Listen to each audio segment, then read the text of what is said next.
Hello, Culture Matters podcast.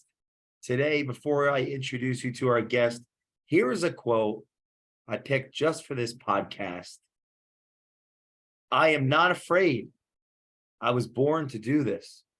Joan of Arc. My dear friend Chris Vester's back. Episode 79.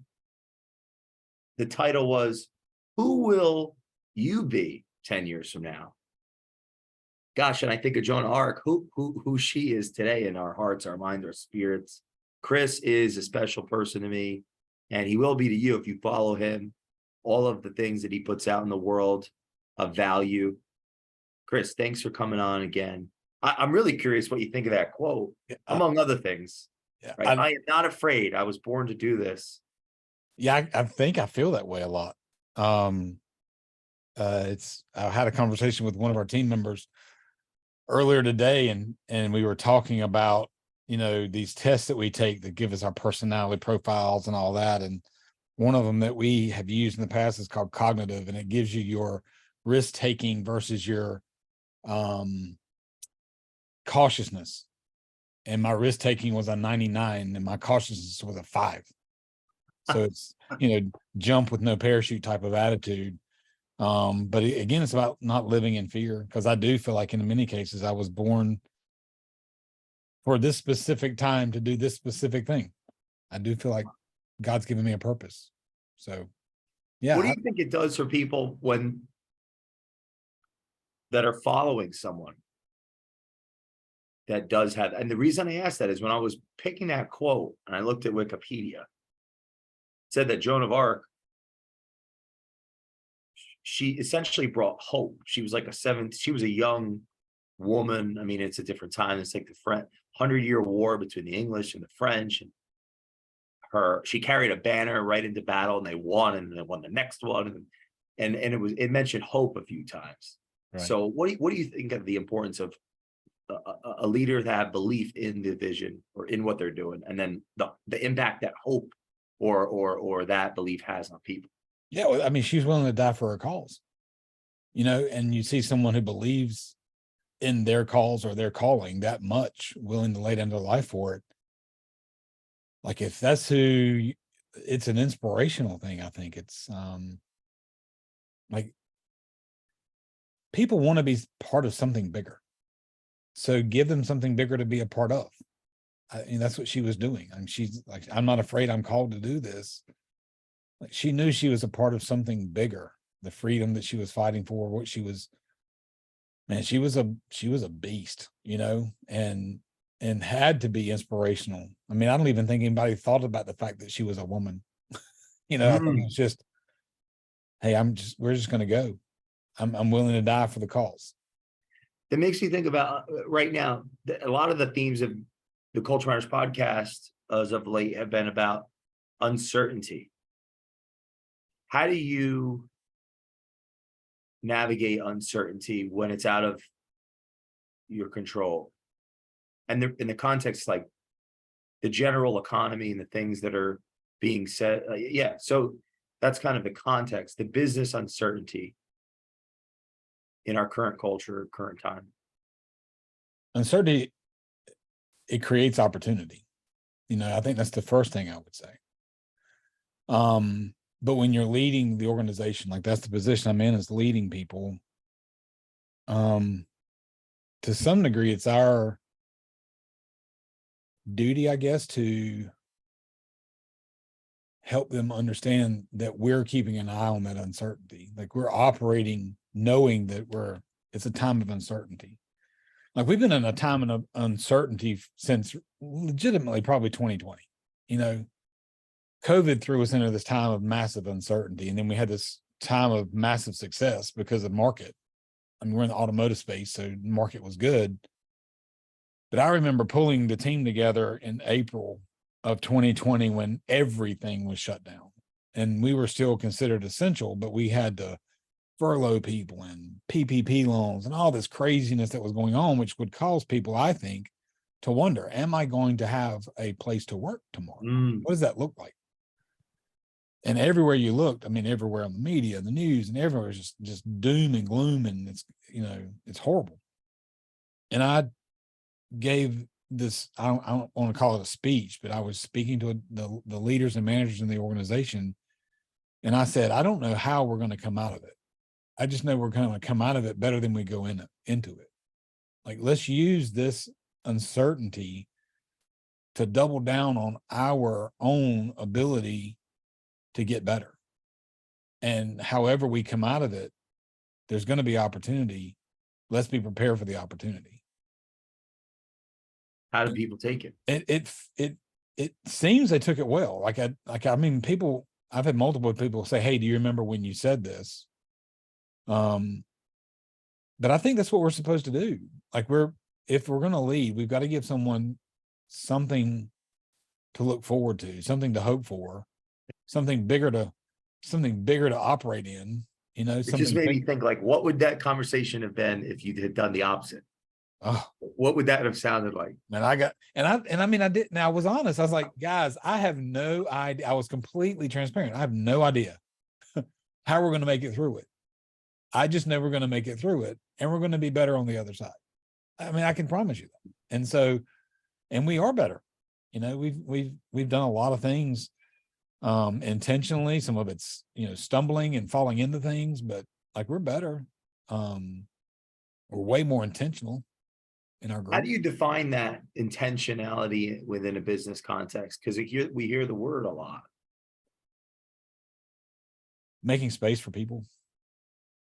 You know, it's I think the intentionality's got to start with the people. You know, and that's where I was headed with that whole dialogue I just went into about, you know, when you're faced with that uncertainty, how do you lead in giving hope? But if you sit down with the employee base and kind of get where they're coming from, or understand where they're coming from, or what are they listening to, or what's on their mind, what's concerning them, you know, I mean, in our space, it could be a multitude of things. I've got technicians that I sat down with 2 weeks ago, and I asked them, hey, what does the next 20 years look like for you guys? And he said, well, I'm getting out the minute we go fully EV. Wow. Because, I mean, he doesn't want to be he says, I don't want to put my hands on something that can kill me. And, you know, EV power, if you don't handle it correctly, it's a death sentence. So it's like, even like, which is not what's on the public's mind. Like, the public's not thinking about that, you know? But so, and then kind of diving deep into that conversation with him about what I saw on the forefront of being a part of organizations that look forward and saying, hey, how quickly is that coming to us that we're going to be fully EV or anywhere close? But if you don't have those intentional conversations, you kind of lose touch with the focus of the people that are working in the organization. What's important to them?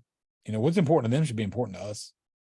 I think, as a lot of times leaders, when I hear other leaders speak, it's like they think that what's important to the leader should be important to those that they're leading. And there's some truth in that. But I think what should be more important to the leader is what's important to those he's leading. Like, what's on your heart, what's on your mind, and having those eyeball to eyeball, face to face conversations. Now, the bigger the organization gets, the harder that gets. But to me, that's what intentionality is putting yourself in their space. How do you handle when that conversation is tough?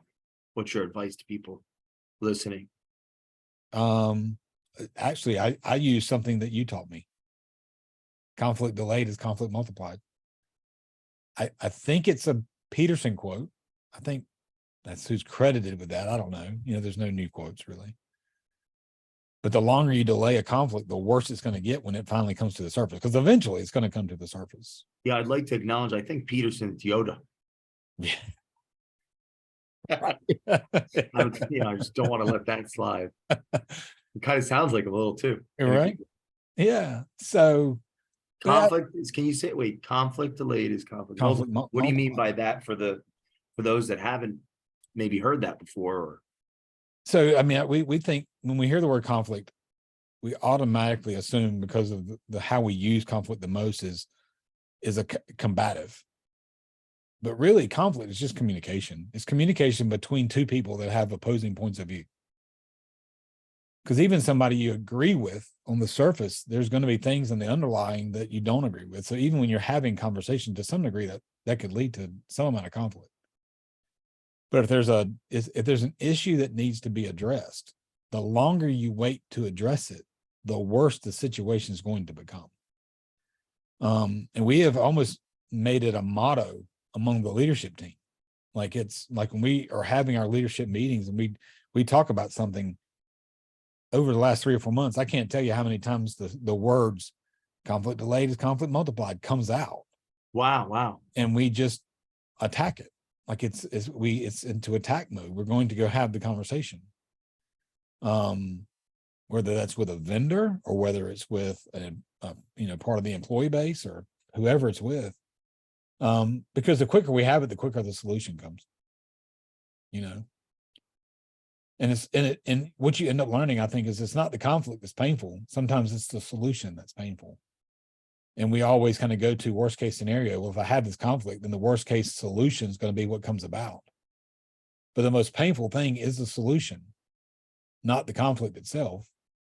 And what I have found is that the solution ends up being almost painless. What do you mean? Because I mean, people, when you're having those conversations, when you're having difficult conversations, they recognize if you're approaching it in the right manner, from a place of love and growth, they appreciate the fact that you love and want to help them grow if they're the right people.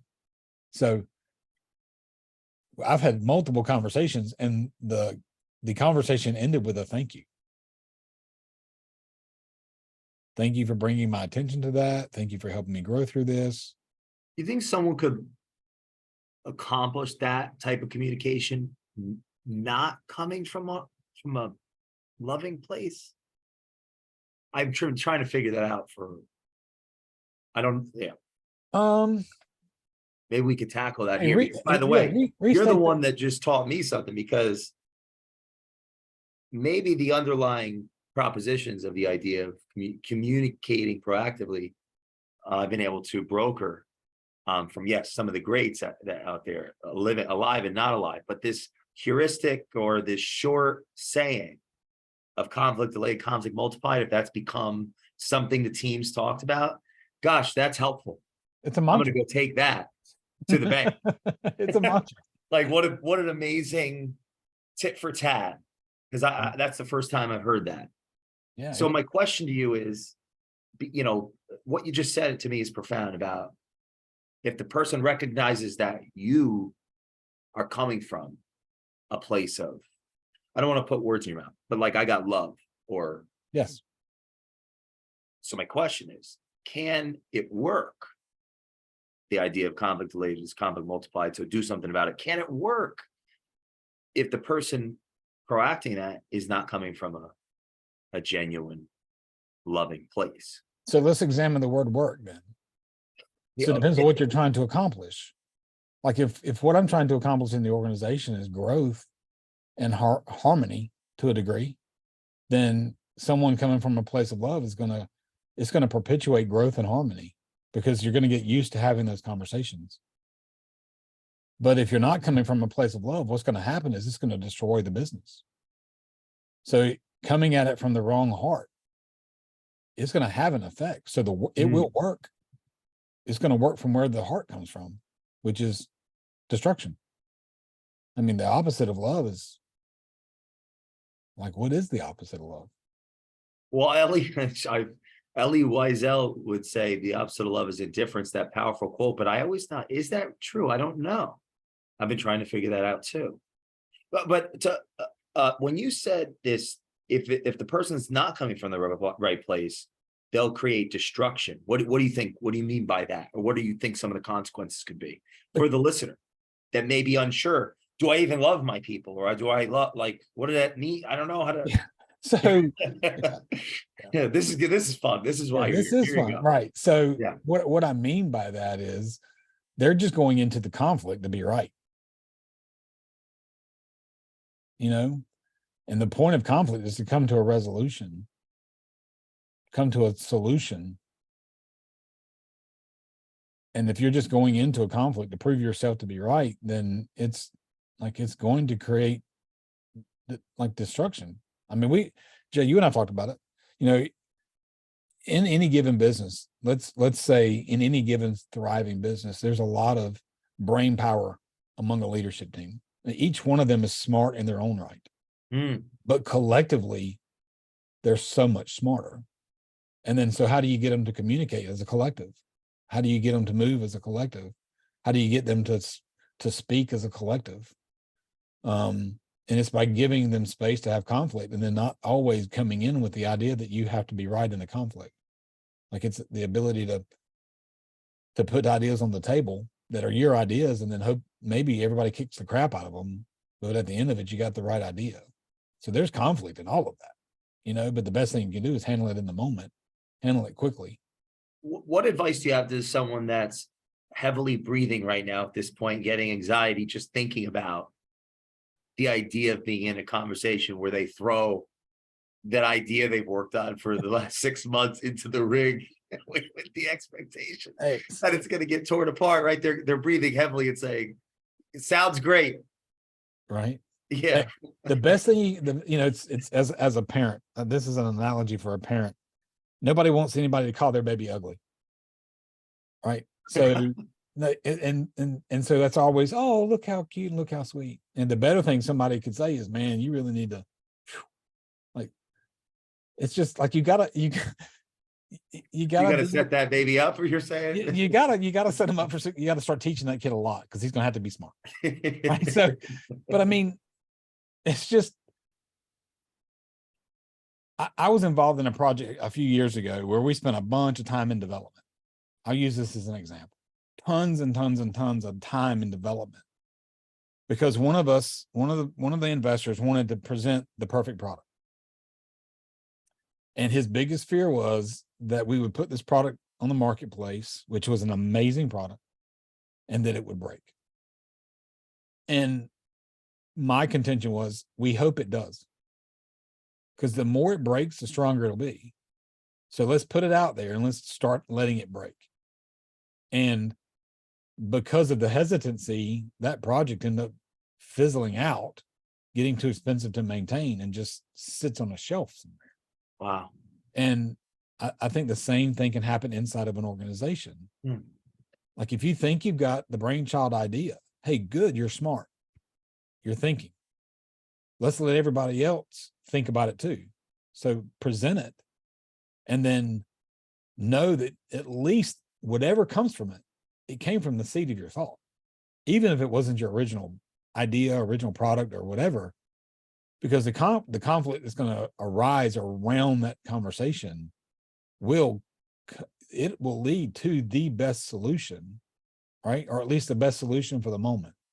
And then what you need to do is tear that down and see where it breaks. Like it's this constant evolution process. What do you think some of the reasons why that's so hard? Ego. It's ego. It's the id part of the ego. Like you put that comment. That was one of those comments on a post that I said, I got to stay away from that one. It's going to take 20 minutes, or I don't even, that was some powerful stuff. Like, you know, but if you think about that, let's talk about that post for a minute, right? Please. It was id, ego, super ego. If the id is our basic basic nature, basic human or animal nature, to do whatever is carnal, right? And then you've got super ego, which is morality, like the ultimate morality. Well, where the two of those meet is ego, which in the right space and in the right environment, having a quote unquote ego based on those two, that bit of information, right? I'm not acting purely in my carnal, but my carnal is making me want to act, but I'm relying on my morality, my knowledge of morality to act. Then that's where ego comes in. Well, if that's how we look at ego is not necessarily a bad thing, right? So when I said ego a while ago, I'm looking at how the world kind of talks about ego is like, he's got such a big ego. Well, if you look at it in that sense, then in reality, it's a good thing to have a big ego, because that means you really have a lot of drive and you're relying on your moral choices to get there. That creates big ego, big movement, big morals, big action, right? Big ego is a good thing. But what I think we talk about is when someone has big ego, they're just letting their id control them. Like it's about carnal nature, and morality never plays a part. Do you mean in the sense that that conversation is less likely to happen where the others are involved in the solution versus just agreeing with whatever whomever's in authority presents? All right, this is the idea. Yes. And you're saying this is really about the process of that idea being presented and then being worked on together with other people to get to the ultimate solution. And if that idea is not worked on and with those other people, there's that a person in position of authority is stopping that creative process. Yes. 100%. Master class, Chris Bester coming back. I don't know. Where are you going to be in 10 years? Yeah. I mean, what are some of the, let's say, habits in 2023? They're going to practically help the people listening to this going into 2024 succeed at the highest level as they're looking at uncertainty as opportunity. Habits, ways they'll view how to approach this time with their. So I had, again, a conversation with someone not long ago, and I said, I think that the coming couple of years, for those that have been good stewards for the last few years, it's going to give us an opportunity to take territory, right? There's going to be things that pop up that may seem too good to be true or whatever. But, examining each one of those situations for, does it fit into your culture? I know this is Culture Matters podcast, but does the opportunity fit into your culture? And can it be done? What's the word? In a way that's fiscally responsible. I think there's going to be a ton of emphasis on fiscal responsibility, I think, this year. Expense control, smart expenditures.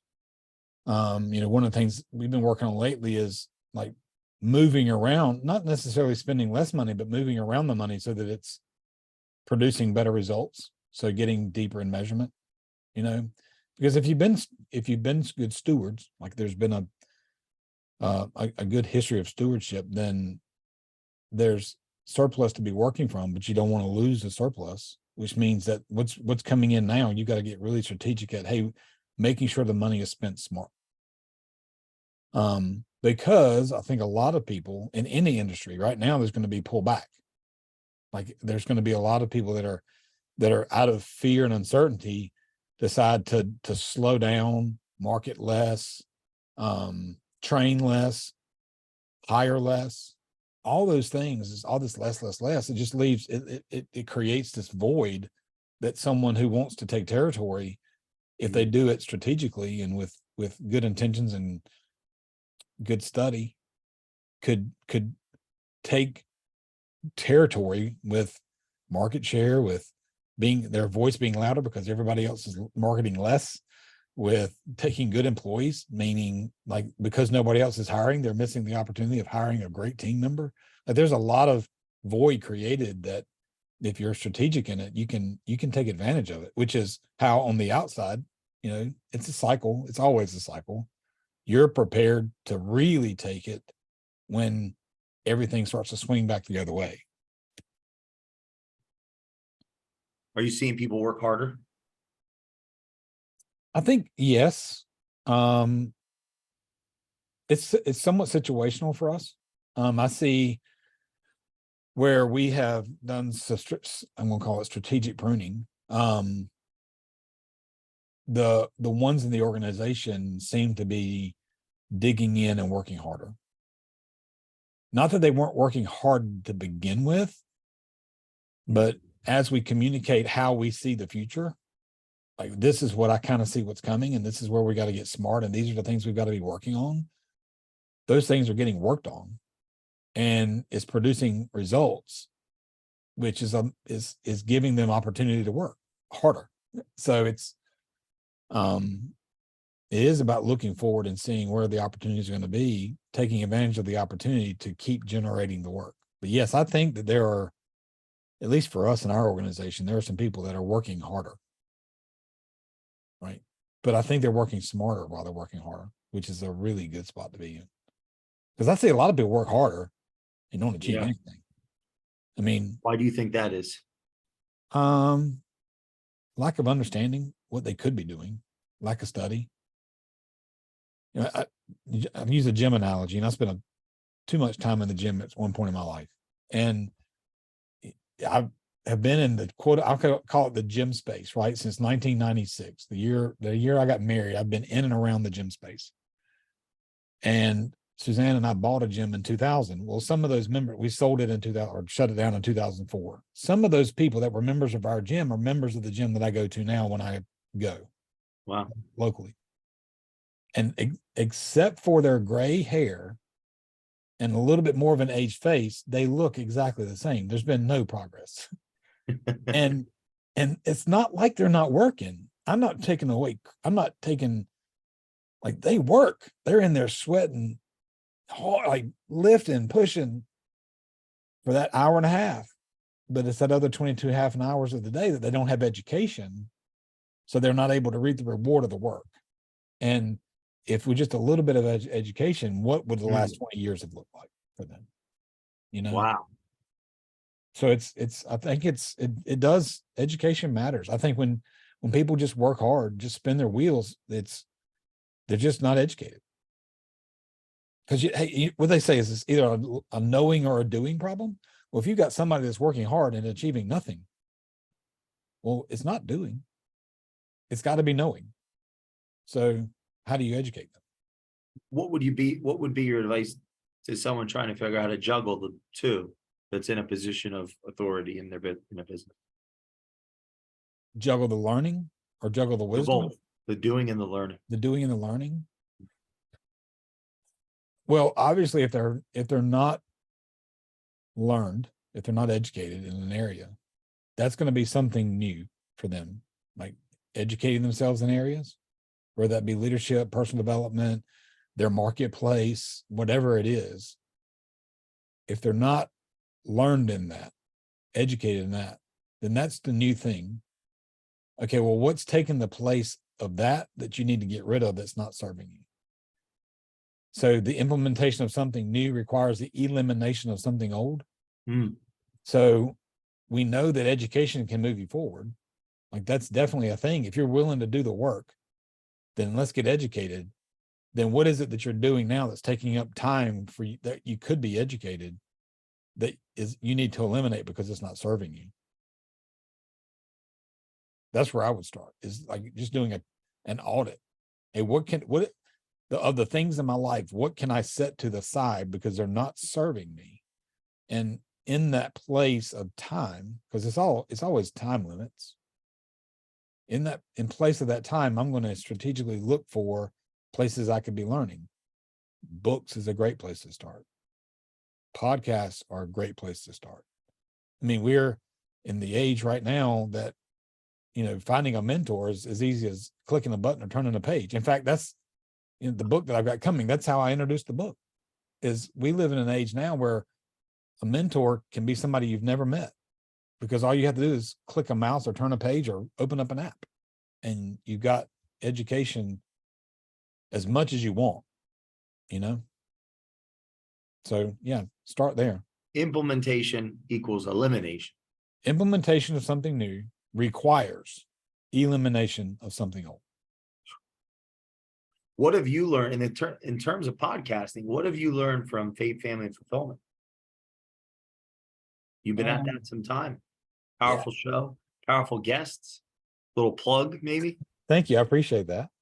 I do appreciate that. That's something, number one, I think I listened to Suzanne better. But I think the ability to have active listening conversations would be my biggest takeaway. Because when you're interviewing somebody like you're doing with me now, it's about letting them tell their story. you're trying to gain their wisdom. You're trying to glean from what they know. And if you're not actively listening, then you're not going to get what you could. Well, that translates to the workplace. I said a while ago that the most important thing to the leader should be what's most important to those he's leading. Well, if you're going to ask the questions, you've got to actively listen to what they say, how they answer. And Stephanie and I were having a conversation 30 minutes ago about listening to what's not said. Wow. She's getting good at that, by the way. I'll plug her. Hopefully she'll listen to this. Stephanie is dangerously adept in many things. Wonderful. Yeah. That's awesome news too. Yeah. We got to put the video out of this because just the smiles and love that you have for your sister is awesome. Yes. We were talking about our childhood, about how we don't remember ever having a big fight. Like we annoyed one another. Well, that's because she never found out about that Batman thing. Yeah, right. That's now inside. Yeah. You have to do a podcast. She knows about it now, right? Yeah. So on that show side of things, what would your advice be to someone that's listening that's had felt a calling to do a podcast and maybe they started and stopped or they haven't because they're apprehensive, or they've been asked to be a guest and they're not sure how to approach that? Like, what advice do you have around? Well, people say no. Oh my Lord, man, it's like you're listening to me all day now. So I had a conversation this morning because I was coaching our sales team on the use of social media. Like how to use social media to maintain a connection and relationship with your customers. And one of them spoke up about their fear of doing it. And I said, well, why wouldn't you? And they said, well, I don't know. Well, I said, well, here's what I've learned. When people fail to take action out of fear, there's only two fears. They either fear failure or they fear the success of it. Because if it's successful, it's going to require more work, right? And if it fails, then they have this idea that everybody's going to see them fail. And I told this particular individual, hey, I'll help you with both. If your activity on social media fails, then I'm going to help work you through that, right? Because I got a little practice in that. And if it's successful, then I'm really going to have to help you cultivate some customers. Like either way is going to work for you. So let's go, So for somebody that's thinking about a podcast, I'd say go. Like you're only saying no because of fear, and it's fear of two things, either success or failure. Failure means you get to try again, right? And success just means you got to work harder. It requires a lot of discipline and intentionality and time management, which are all things that I like. Well, I'm not great at, I'm pretty disciplined, but time management's a struggle for me. But yeah, I've learned a lot about active listening from podcasting, and I think it does anybody some good. Like everybody can learn something just by sitting, whether it's across a table or through a Zoom call, having active listening conversation. What do you think some of the dangers of it could be?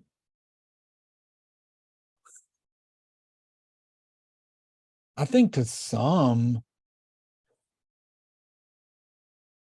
so when I've asked people why they don't get started with stuff, and it's because there's this fear of accountability as to who they say they are versus who they really are.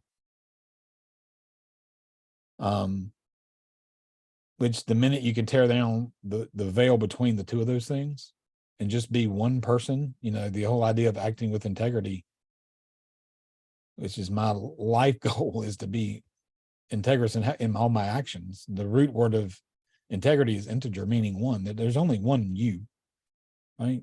So just recognize that you just need to be true and authentic and not be afraid of that. And then on the flip side, there's something that you're afraid of. It's probably not something you should be doing. Quite honestly, I mean, it's, people have this fear of, like I said, the transparency, because somebody might call them out about something.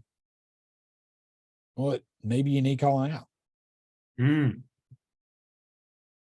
So What's been the biggest lesson for 2023? conflict delayed is conflict multiplied. Chris, thank you for coming back on the show. Thank you for Everyone listening to this, take a look at episode 79. I mean, that's almost 100 episodes ago of the Culture Matters podcast, believe it or not. Wow. Yeah. And I would challenge you to subscribe to Faith, Family, Fulfillment. Going to be it's a very different show with lots of different value. And follow Chris. That would be my recommendation. Thanks for coming back, Chris. Any final words? Yeah, thank you, man. I always enjoy our conversations. They're always thought provoking, and I hope I served your community well.